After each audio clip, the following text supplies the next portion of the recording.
आप सभी का स्वागत है। हमारी साइंस की सीरीज चल रही एनटीपीसी और ग्रुप डी के लिए और अन्य एग्जामों के लिए भी बेनिफिशियल होगा जिसमें साइंस वेटेज रखती है। तो आज हम लोग पढ़ने वाले हैं ब्लड से संबंधित क्वेश्चंस, एमसीक्यूज क्वेश्चंस जो प्रीवियस ईयर में आए हुए हैं और इतने बेहतरीन क्वेश्चन है कि 2025 के जो एग्जामिनेशन होंगे उसमें यहीं से क्वेश्चन ब्लड के फंसने वाले हैं। तो आप जुड़ जाइए जल्दी से और लग जाइए और सारे क्वेश्चन बहुत अच्छे से जो है लर्न करने हैं आपको। ठीक है, तो स्टार्ट करते हैं। आज का पहला क्वेश्चन है हमारा ब्लड से संबंधित और हमारी ये कंटिन्यूअस सीरीज चल रही है 35 क्वेश्चंस जो है। देखिएगा ये इस प्रकार से ब्लड विसल्स जो है, देखिएगा ब्लड ये इस प्रकार से वेंस में जाता है और ये हमारी लाल रक्त कणिकाएं हैं और ये ब्लड विसल्स में इस प्रकार चलती रहती हैं। ठीक है, तो आप देखेंगे और चित्र के माध्यम से भी सारी चीज़ों को लेकर के चलेंगे हम लोग। तो आज का पहला सवाल है हमारा, ध्यान रखिएगा बहुत अच्छा। रक्त वाहिका में रक्त किसके कारण नहीं जमता है? कौन सी ऐसी चीज होती है जो हमारी नलियों में रक्त, कहते हैं कि नलियों में रक्त बहता है। जैसे ही हमारा जो है यहाँ से ब्लड क्लॉट जो है बहते हैं तो कहते हैं ब्लड बहता है। तो ऐसा क्या है कि इस ब्लड को जो है बहने से क्या करता है, इसको जमने से रोकने का काम करता है। ये कंटिन्यूअस बहता है, ये जमने से रोकता है, ऐसा क्या है? ठीक है, तो कह सकते हैं ये हमारा होता है हेपरिन या इसे कहते हैं हिपैरिन कहते हैं। क्या कहते हैं? हिपैरिन कहते हैं। ये बात ध्यान रखिएगा। तो ध्यान रखिएगा ये है ऑप्शन नंबर ए, बहुत अच्छे से ध्यान रखिएगा। हीमोग्लोबिन क्या होती है? हीमोग्लोबिन रक्त में पाई जाने वाली एक प्रकार की क्या है? प्रोटीन है। ये बात हमें ध्यान रखिएगा, रक्त में पाई जाने वाली एक प्रकार की प्रोटीन होती है हीमोग्लोबिन। ये बात हम लोग बहुत अच्छे से ध्यान रखेंगे। चलते हैं अगले क्वेश्चन की ओर। अगला क्वेश्चन है हमारा, बहुत अच्छा क्वेश्चन है। हीमोग्लोबिन में धातु कौन सी पाई जाती है, ये आपको बताना है। कौन सी धातु हीमोग्लोबिन में पाई जाती है? तो बताएंगे हीमोग्लोबिन में पाया जाता है। कहते हैं कि नहीं आपको हीमोग्लोबिन की कमी हो गई है, तो हीमोग्लोबिन की कमी है तो क्या लीजिए आप, कुछ आयरन वाली चीज़ खाइए। आयरन वाली चीज़ खाइए, मतलब बताएगा पालक खाइए। क्या बताएगा? पालक खाइए। या फिर कहेगा हरी पत्तेदार सब्जी। कैसी? हरी पत्तेदार सब्जी।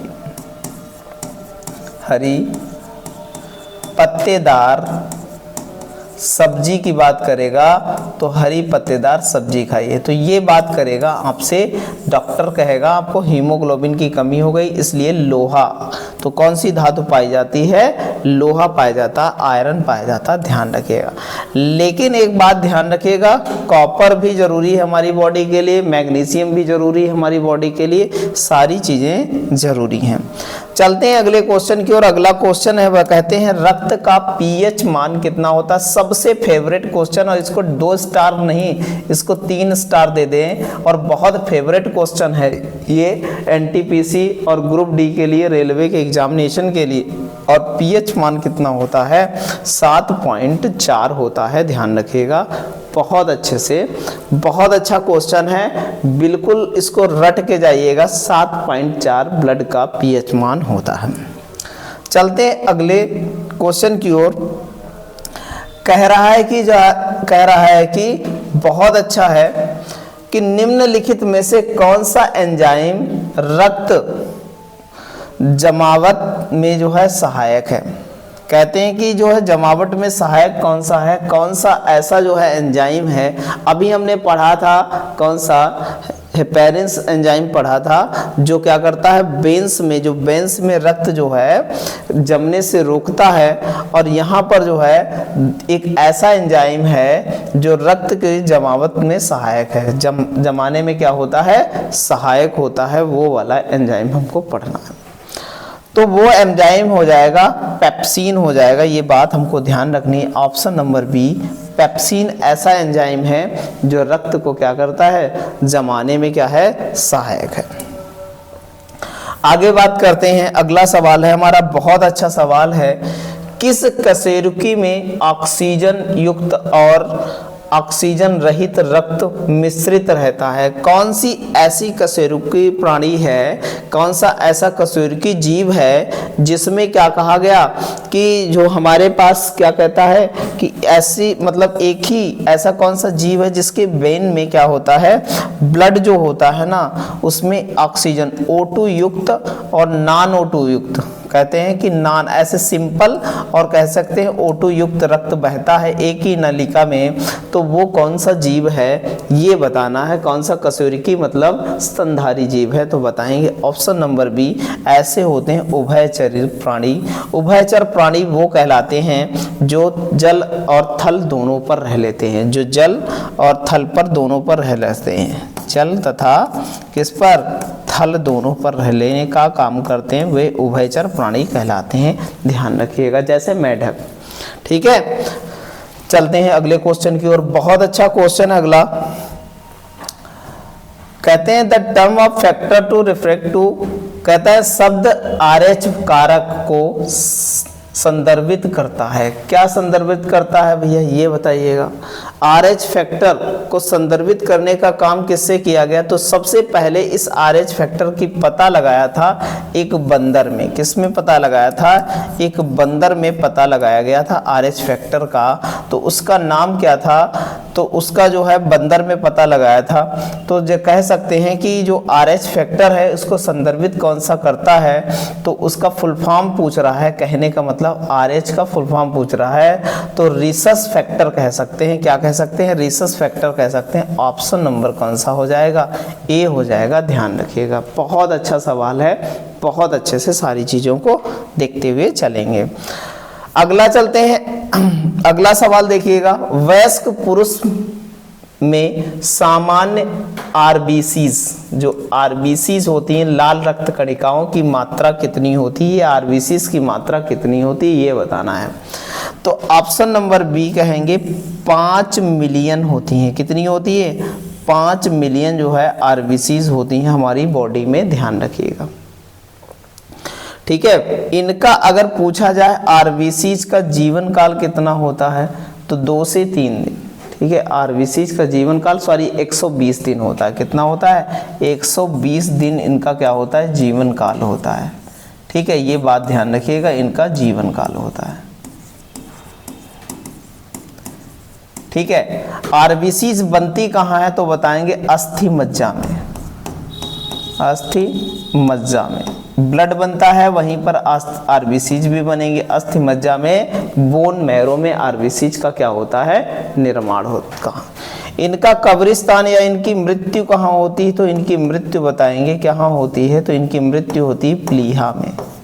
कहाँ होती है, प्लीहा में इनकी मृत्यु होती है। ये बात हमको ध्यान रखनी है, RBCs के लिए कई बार एग्जाम में आए हुए। आगे चलते हैं, अगला सवाल है हमारा। बहुत अच्छा क्वेश्चन है, हम लोग बहुत अच्छे से पूरे एग्जाम को फोड़ के आएंगे। ऐसे ऐसे क्वेश्चन हैं, देखेंगे पूरे एग्जाम में ऐसे ऐसे क्वेश्चन जो आप ही लगा करके आएंगे, क्योंकि आप यहाँ पढ़ रहे हैं। और अदरवाइज देखेंगे कि ये अगर क्वेश्चन आए तो कम से कम जो 100% लोग पेपर देने जाएंगे ना, उसमें से सिर्फ और सिर्फ 5% जो सिलेक्शन लेने वाले लोग होंगे, उनमें से आप होंगे, वही क्या करेंगे, वही लगा पाएंगे ये क्वेश्चन। ठीक है, देखते हैं भैया। रक्त में एंटी कोअगुलेंट पदार्थ कौन सा है। ठीक है, तो कहते हैं रक्त में एंटी कोअगुलेंट पदार्थ कौन सा है, ये बताना आपको। तो भैया कौन सा पदार्थ ऐसा होता है, तो बताएंगे भैया। इसमें दे रखा है फाइब्रिनोजन, तो फाइब्रिनोजन तो होता नहीं है। ठीक है, हीमोग्लोबिन ये भी नहीं होता है, और कौन सा, हीमोग्लोबिन ये भी नहीं होता है। तो इनमें से कोई नहीं, ऑप्शन नंबर क्या हो जाएगा, डी हो जाएगा। ध्यान रखिएगा, बहुत अच्छा क्वेश्चन है। ठीक है, ये बात ध्यान रखिएगा, यही ऑप्शन होंगे। सेम सवाल ऐसे पेपर में आ चुका है, 2 बार ये सवाल आया है। ठीक है, चलते हैं आगे। अगला क्वेश्चन है हमारा बहुत अच्छा। मानव रक्त का लाल रंग किसके कारण होता है, ये सबको पता है कि मानव का लाल रक्त किसके कारण होता है, तो हीमोग्लोबिन के कारण मानव में लाल रक्त होता है। क्योंकि यहाँ पर हीमो नामक जो है हिस्टोन जो प्रोटीन होती है उसमें हीमो नामक क्या होता है, हीमो नामक जो है क्या होती है, एक रंजक होता है, रंजक होता है, जिसके कारण क्या होता है, रेड कलर होता है। ठीक है, ध्यान रखिएगा।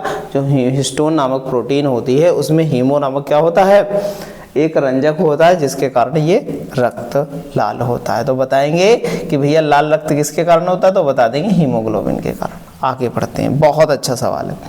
रक्त वाहिकाओं के रूप रुधिराण से रहित भाग को क्या कहा जाता है, तो रक्त वाहिकाओं के रुधिराण से रहित भाग को क्या कहा जाता है, तो बताएंगे टिश्यू कहा जाता है, प्लाज्मा कहा जाता है, या सीरम कहा जाता है। लसिका तो बात ही छोड़ो, लसिका हो ही नहीं सकती।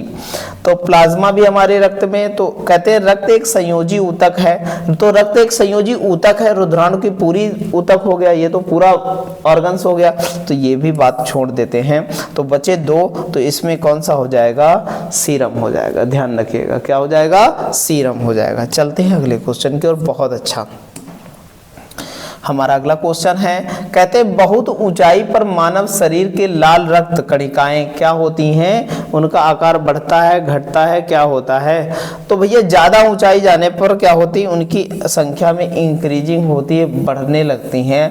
कहते हैं कि प्रेशर बढ़ता है ना, दाब बढ़ता है, दाब घटता है, दाब घटता है, ऊपर जाने पर क्या होता है, दाब घटता है, जिसके कारण आरबीसी की संख्या बढ़ती है, और हमारे नाक और कान से जो है, नाक और कान से क्या होता है, ब्लड आने लगता है, ब्लड आने लगता है। ये बात हमको बहुत अच्छे से ध्यान रखें। देखिए पर्वतारोहियों के जो है नाक और कान से हल्का हल्का ब्लड आने लगता है, क्योंकि प्रेशर कम हो जाता है। ठीक है, वायुमंडलीय दाब कम होता रहता है जैसे ऊपर, क्योंकि तेज हवाएं ऊपर चल रही हैं, तो पर्वतारोहियों के भी ऐसा होता है। ठीक है, चलते हैं आगे।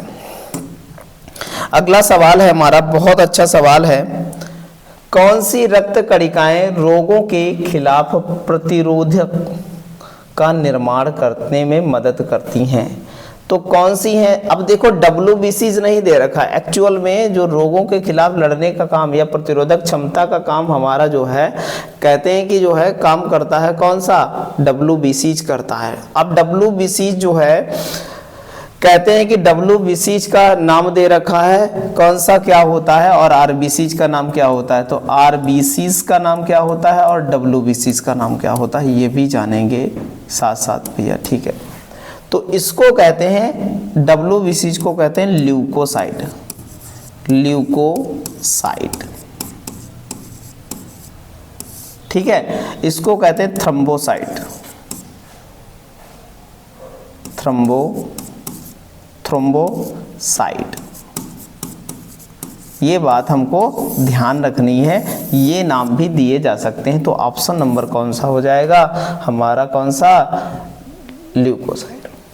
ठीक है, ध्यान रखिएगा। चलते हैं अगले क्वेश्चन की ओर। अगला है भैया, लाल रक्त कोशिकाओं का निर्माण किसके द्वारा होता है। अगर पूछा जाए, अभी बताया हमने कि WBCs का निर्माण किस में होता है, तो बोन मैरो या अस्थि मज्जा में होता है। आप बोन मैरो जानते हैं, ठीक है, समझिएगा। कहते हैं कि एक हमारे पास बोन होती है, बोन देखिए आपने सबने, इस प्रकार की कहीं बोन होती है, आपने देखा होगा। ठीक, इस प्रकार की बोन होती है हमारी बॉडी में। ठीक, तो ये बोन होती है, इसके अंदर क्या होता है, इसके अंदर ये पोल होती है, ये पोल होती है, और इसके अंदर रेड कलर का जो मांसल पदार्थ होता है, इसके अंदर मांसल पदार्थ होता है। तो कहते हैं ना, जिसको जो है कभी समस्या होती है ना, ब्लड वगैरह की समस्या ज़्यादा होती है, तो उसको कहते हैं कि आप हड्डी के अंदर, जो लोग जानते हैं ना, जो लोग खाते होंगे ना, उनको पता होगा कि जो है हड्डी के अंदर क्या चूसते हैं और उसके अंदर क्या निकलता है, यही बोन जो है निकलती है। हड्डी को पका करके खाते हैं, डॉक्टर सलाह देते हैं। तो यही कहलाता हमारा, क्या कहलाता है, बोन मैरो कहलाता है। यहाँ यही क्या कहलाता है, बोन मैरो कहलाता है। ये बात हमको ध्यान में रखनी है। तो यही है, यहीं पर निर्माण होता है, यहीं पर निर्माण होता है किसका, आरबीसीज का निर्माण होता है, और यहीं पर निर्माण होता है डब्ल्यूबीसीज का निर्माण होता है। दोनों का यहाँ पर क्या होता है, निर्माण होता है। ये बात बहुत अच्छे से ध्यान रखेंगे। कह सकते हैं कि यहाँ पर जो है इनका ही नहीं, कह सकते हैं ब्लड का निर्माण होता है। कहाँ, अस्थि मज्जा में। ये हमारी क्या है, अस्थि मज्जा या बोन मैरो। ये बात हमको ध्यान रखनी है। ठीक, चलते हैं आगे। हार्ट पता है आपको, एक ऑर्गन्स है हमारा। हार्मोन्स पता है, जो हमारे कार्यों को हमारे शरीर के नियंत्रण के लिए रिलीज किए जाते हैं। पिट्यूटरी ग्लैंड इसके लिए आदेश देता है। यकृत पता है हमारा, लीवर है। लीवर एक पाचन तंत्र के अंतर्गत रखा जाता है, एक्चुअल में पाचन नहीं करता है। ठीक है, चलते हैं अगले क्वेश्चन की ओर। अगला क्वेश्चन देखिएगा, बहुत अच्छा क्वेश्चन है। कह रहा है कि निम्नलिखित में से कौन सा ऊतक का एक उदाहरण है। Which of the following is an example of tissue? कौन सा टिश्यू का एग्जाम्पल है ये बताना है। तो ऑप्शन नंबर बी हो जाएगा। ब्लड एक संयोजी ऊतक है, कह सकते हैं ब्लड एक ऊतक है। ये सारे ऑर्गन्स हैं, लेकिन ब्लड क्या है हमारा, टिश्यू है, ऊतक है। ये बात ध्यान रखिएगा। ठीक है, चलते हैं आगे। अगला देखिएगा, कह रहा है कि हीमोग्लोबिन का एक महत्वपूर्ण घटक क्या है ये बताना है। कौन सा ऐसा जो है हीमोग्लोबिन का जो है कंपोनेंट है ये बताना है। ठीक है, तो कहेंगे haemoglobin is an important component of, कौन सा कंपोनेंट जो है हीमोग्लोबिन का क्या है, महत्वपूर्ण है, ये बताना है। ठीक, तो देखेंगे तो कौन सा हो जाएगा, ऑप्शन नंबर ए हो जाएगा। आरबीसीज होता है, लाल रक्त कणिकाएं हमारी जो है हीमोग्लोबिन की क्या है, एक महत्वपूर्ण क्या है, घटक है। ठीक है, चलते हैं अगले क्वेश्चन की ओर। अगला क्वेश्चन है हमारा कि रक्त में पाए जाने वाली धातु कौन सी होती, कौन सा धातु रक्त में पाया जाता है। तो नाम बदल के भले आ जाए तो, लेकिन हम लोग जानेंगे कौन सा, आयरन होता है, Fe होता है, ध्यान रखिएगा, आयरन होता है, ये रक्त में पाया जाता है। ठीक है, चलते हैं अगले क्वेश्चन की ओर। अब बहुत बेहतरीन हमारा बहुत अच्छा क्वेश्चन है, समझिएगा सारी बातों को। निम्नलिखित में से कौन सा एक ठंडा खून वाला जानवर है। कह सकते हैं which of the following is a cold blood animals. कौन सा ठंडा खून वाला जानवर है, तो कौन सा होता है, तो बताएंगे आप। कौन सा, कछुआ होता है, जो टर्टल होता है वो हमारा कछुआ होता है, ध्यान रखिएगा बहुत अच्छे से। आगे बढ़ते हैं। सांप भी है, सांप भी आपका होगा, छिपकली होगी, ये सब ठंडे खून के हैं। देखो ठंडक में आप इस समय ठंड चल रही है, कोई दिखाई पड़ते हैं, सब कहीं ना कहीं छुप जाते जा करके हैं। तो ये सब ठंडे खून के हैं। अगर ये ऑप्शन ना होता तो हम क्या लगाते, सांप, छिपकली, ये सब हमको मगरमच्छ, ये सारी चीज़ें दिखाई पड़ती। ठीक है, चलते हैं आगे। बहुत अच्छे से सारी चीज़ों को समझते हुए हम लोग चलेंगे। कह रहा है अब वार्म ब्लड एनिमल्स, कौन गर्म खून के, गर्म खून के भैया कौन से जो है जानवर हैं, गर्म रक्त के कौन से जानवर हैं ये बताना हमको है। तो कौन सा बताएंगे, चमगादड़ गर्म रक्त का होता है। आपके देख लो पानी में रहने वाले जितने भी हैं लगभग 90% सब क्या होते हैं, सब जो है कैसे होते हैं, ठंडे ब्लड के होते हैं, कोल्ड जो है ब्लड के होते हैं। तो देखो शार्क है, सांप है, अभी हमने बताया आपको। ठीक है, बताया नहीं बताया, तो यहाँ पर हो जाएगा चमगादड़ हो जाएगा, ध्यान रखिएगा। ठीक है, चलते हैं अगले क्वेश्चन की ओर। अगला क्वेश्चन हमारा बहुत अच्छा क्वेश्चन, मनुष्य का सामान्य रक्त शर्करा स्तर क्या है। क्या होता है शर्करा स्तर, तो बता देंगे कौन सा होता है, 120 से 150 GM डायलिसिस होता है, DL होता है, ध्यान रखिएगा। तो ये जो है हमारे शुगर लेवल को क्या करता है, बताता है। व्हाट इज द नॉर्मल, कहते हैं normal blood sugar level of the human beings, तो ह्यूमन बींग्स में कितना जो है शुगर लेवल नॉर्मल होना चाहिए, तो कितना होना 120 से 150। अगर नीचे होगा तब भी दिक्कत है और ज़्यादा हो जाएगा तो दिक्कत है। तो आप देखते हैं कि हमें मधुमेह बीमारी, डायबिटीज बीमारी होना स्टार्ट हो जाती है। ये कम ज़्यादा कैसे होता है, ये इंसुलिन हार्मोन्स की इनबैलेंसिंग की वजह से ऐसा होता है, उसका श्रावण कम होता है जिसके कारण हमें देखने को मिलता है। ये 3 प्रकार का होता है, जो है कौन सा 3 प्रकार का होता है हमारा, 3 प्रकार का मधुमेह होता है। ये भी हम बताएंगे जब आपको मधुमेह से संबंधित कोई क्वेश्चन आएगा। ठीक है, चलते हैं अगला। देखिएगा भैया, बहुत अच्छा है सवाल। कहते हैं कि मनुष्य में प्रति 100 मिलीलीटर रक्त में सामान्य खाली पेट रक्त शर्करा स्तर है। तो सामान्य खाली पेट में रक्त शर्करा स्तर कितनी होनी चाहिए, मतलब जब खाना खाए ना हो, अगर खाना खा करके सामान्य व्यक्ति की तो 120 से 150 बीच में नॉर्मल है। ये नॉर्मल है, ये नॉर्मल है जब खाना खाया हो। अगर जब खाना ना खाया हो, खाली पेट हो, तब कितनी शर्करा होनी चाहिए, तब शर्करा होनी चाहिए 80 से 100 के बीच होनी चाहिए। 100 mg/dl होना चाहिए। ये बात हमको ध्यान में रखनी है। तो ऑप्शन नंबर क्या हो जाएगा, सी हो जाएगा। बहुत अच्छे से देखेंगे। अगला चलते हैं, रक्तचाप। रक्तचाप को मापने का एक उपकरण है। कहते हैं कि जो हमारा जो रक्तचाप है, जो ब्लड प्रेशर है, उसको मापने का, मेजर करने का यंत्र है कौन सा, रक्त दाब मापी, जिसको स्पेग्नोमैनोमीटर के नाम से जाना जाता है। स्पेग्नोमैनोमीटर के नाम से जाना जाता है यह रक्त दाब मापी। ध्यान रखिएगा, कभी ये ऑप्शन नहीं आता है, हमने लिख दिया है ये स्पेग्नोमैनोमीटर के नाम से जाना जाता है। ध्यान रखिएगा, ऑप्शन नंबर क्या हो जाएगा, सी हो जाएगा। चलते हैं अगले क्वेश्चन की ओर, और बहुत ही अच्छा क्वेश्चन है, समझिएगा। कहते हैं कि उच्च रक्तचाप, कहते हैं कि उच्च रक्तचाप शब्द के लिए प्रयोग किया जाता है। कौन चीज प्रयुक्त की जाती है, जब कहते हैं हाई ब्लड प्रेशर यूज किया जाता है। क्या यूज किया जाता है, हाई ब्लड प्रेशर यूज किया जाता है, इंक्रीज इन ब्लड प्रेशर। ठीक है, तो कहते हैं रक्तचाप का बढ़ जाना यूज किया जाता है। ध्यान रखिएगा, जब क्या हो जाता है, उच्च की बात करता है। ठीक है, hypertension is the term use to, कौन सा टर्म यूज किया जाता है, तो रक्त में वृद्धि या कह सकते हैं इंक्रीज इन ब्लड प्रेशर की बात करते हैं। ठीक है, चलते हैं आगे।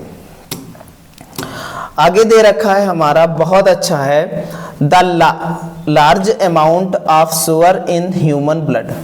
अगर ह्यूमन के ब्लड में जो है लार्ज, कहते हैं मानव रक्त में शर्करा की बड़ी मात्रा है, कौन सी शर्करा होती है मानव ब्लड में, ये आपको लिए बहुत इंपॉर्टेंट है, तो होती है ग्लूकोज। ग्लूकोज का सूत्र होता है C6H12O6 होता है। ये बात हमको ध्यान रखनी, और यही होता है मानव के क्या, ह्यूमन ब्लड में होता है। किस में होता है, ह्यूमन ब्लड में होता है। तो पूछा जाए ह्यूमन ब्लड में कौन सी शर्करा पाई जाती है, तो बताएंगे ग्लूकोज पाई जाती। ठीक है, बहुत अच्छे से समझेंगे। चलते हैं आगे, बहुत अच्छा सवाल है। अच्छा, ये बात, एक फ्रक्टोज है ना, फ्रक्टोज की बात करते हैं यहाँ पर। फ्रक्टोज जो है ये फलों में पाई जाने वाली शर्करा है। ये किस में पाई जाती है, फलों में पाई जाने वाली शर्करा है। ये बात बहुत अच्छे से ध्यान कीजिएगा। लैक्टोज है, इसके कारण क्या होता है, दूध मीठा होता है। ये दूध में पाई जाने वाली शर्करा है, ये दूध में पाई जाने वाली लैक्टोज होती है। ठीक है, तो ध्यान रखिएगा, बहुत अच्छे से सारी चीज़ों को ऐसे ही देखते चलेंगे। आगे देखते हैं हम लोग, अगला देखते हैं, हाइपोग्लाइकेमिया से तात्पर्य है। क्या तात्पर्य है, हाइपोग्लाइकेमिया से क्या तात्पर्य है, ये आपको बताना है। तो इससे क्या तात्पर्य है कि low sugar level in blood, हमारे ब्लड में क्या हो जाए, हमारे ब्लड में क्या हो जाए, ब्लड में जो शुगर लेवल है क्या हो जाए, जो शुगर लेवल है वो क्या हो जाए, वो शुगर लेवल को क्या हो जाए, शुगर लेवल डाउन हो जाए। इसी को कहा जाता है क्या, हाइपोग्लाइकेमिया कहा जाता है। ध्यान रखिएगा।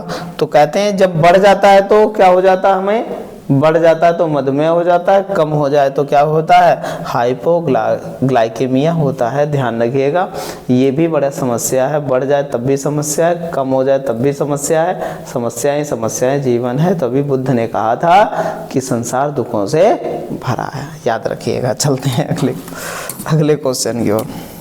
अगला क्वेश्चन है हमारा, बहुत अच्छा क्वेश्चन है। पहली बार रक्त परिसंचरण के बारे में बताने वाले वैज्ञानिक कौन थे? तो भैया रक्त संचरण के बारे में बताने का काम विलियम हार्वे साहब ने किया था। ऑप्शन नंबर कौन सा हो जाएगा? ऑप्शन नंबर बी हो जाएगा। बहुत अच्छा क्वेश्चन है, बहुत अच्छे से हमने देखा है। आगे चलते हैं, अगला क्वेश्चन है हमारा, बहुत अच्छा क्वेश्चन है। कहा गया है रक्त वाहिका जो यकृत में ऑक्सीजन युक्त रक्त पहुंचाती है वह है, कौन सी रक्त वाहिका है जो हमारे क्या कहते हैं कि हमारी जो है यकृत में, लीवर में जो है रक्त ऑक्सीजन युक्त रक्त पहुंचाती है, वो कौन सी है? तो ध्यान रखिएगा, हेपेटिक। कौन सी होती है? हेपेटिक आर्टरी होती है। तो हेपेटिक धमनी होती है या आर्टरी होती है, ये बात ध्यान रखिएगा बहुत अच्छे से, ठीक है। आगे चलते हैं, अगला क्वेश्चन है हमारा, बहुत अच्छा क्वेश्चन है, समझिएगा सारी बातों को। निम्नलिखित में से कौन सी बीमारी रुधिर के साथ आ सकती है, ब्लड के साथ आ सकती है? कौन सी बीमारी, ये बताइएगा। तो कौन सी बीमारी आ सकती है भैया? तो टाइफाइड तो ऐसे नहीं आएगी, टाइफाइड भैया कैसा संक्रमण रोग है, ठीक है। तो ये टाइफाइड है, हेपेटाइटिस है और मलेरिया है, मच्छरों के द्वारा फैलता है। तो हमारे ब्लड में कहते हैं सुई जो है, कहते हैं कि किसी को सुई लगी है तो उसको चेंज करके दूसरी नीडल से लगाते हैं, नहीं लगाते हैं। अगर ब्लड के संपर्क में आ जाए, HIV से संक्रमित कोई व्यक्ति है तो दूसरे के ब्लड में संक्रमित आ जाए तो ब्लड में ही होता है, वहाँ पर DNA सारी चीज़ें। तो यहाँ पर ध्यान रखिएगा, ऑप्शन नंबर सी हो जाएगा, HIV ह्यूमन इम्यूनो वायरस, जिसे एड्स रोग हो जाएगा। अच्छा, अगला सवाल है हमारा, बहुत अच्छा सवाल है। अगला सवाल है हमारा, हेमटोपोइसिस में होता है, हेमटोपोइसिस में क्या होता है ये बात समझना है हमको।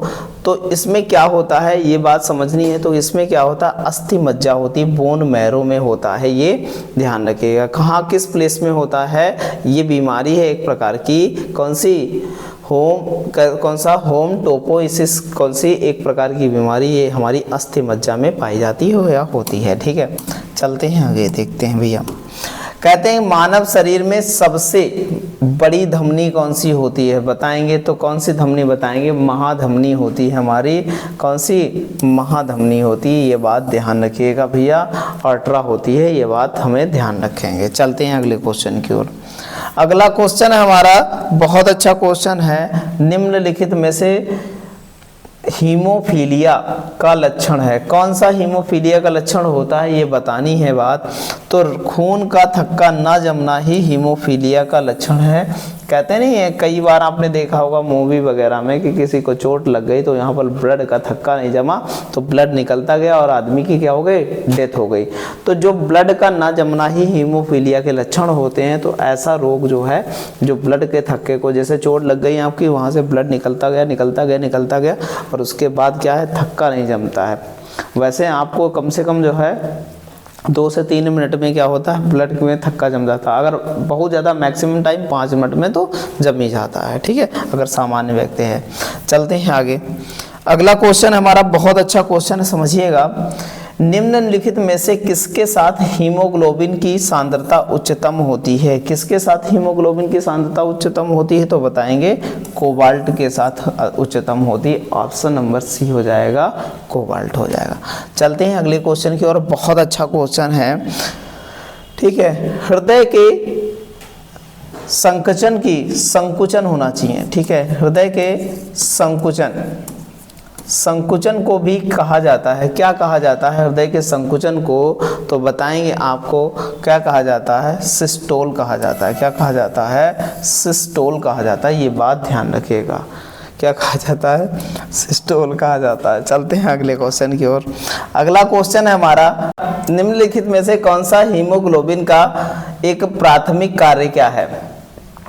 तो कह सकते हैं कि विच ऑफ द फॉलोइंग जो है प्राइमरी फंक्शन ऑफ हीमोग्लोबिन। तो प्राइमरी फंक्शन क्या है हीमोग्लोबिन का, तो ये बताएंगे ऑप्शन नंबर डी, ऑक्सीजन का परिवहन करने का काम है हीमोग्लोबिन का। ये बात हमको बहुत अच्छे से ध्यान में रखनी है। चलते हैं अगले क्वेश्चन की ओर। बहुत अच्छा हमारा क्वेश्चन है। क्वेश्चन हमारा, निम्न रक्त कणिकाओं में से कौन सा रक्त स्पंदन के लिए अनिवार्य है। तो कौन सा रक्त स्पंदन के लिए अनिवार्य है, तो प्लेटलेट्स हमारी जो है रक्त स्पंदन के लिए अनिवार्य होती हैं।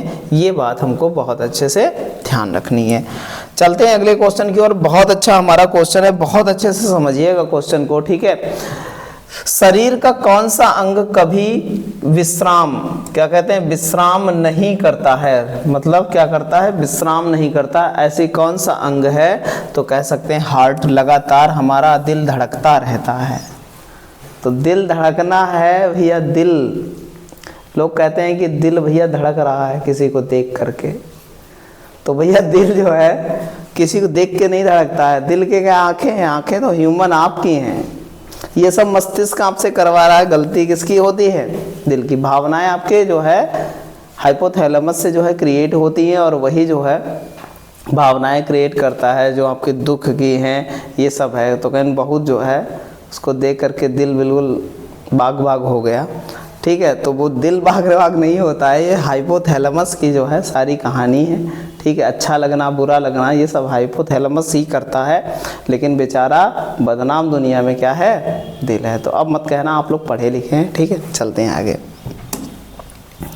अगला भैया यहाँ तक हमारे सवाल थे, और बहुत ही अच्छे सवाल हमने किए हैं, ठीक है। तो बहुत अच्छे से इनको लर्न कीजिएगा।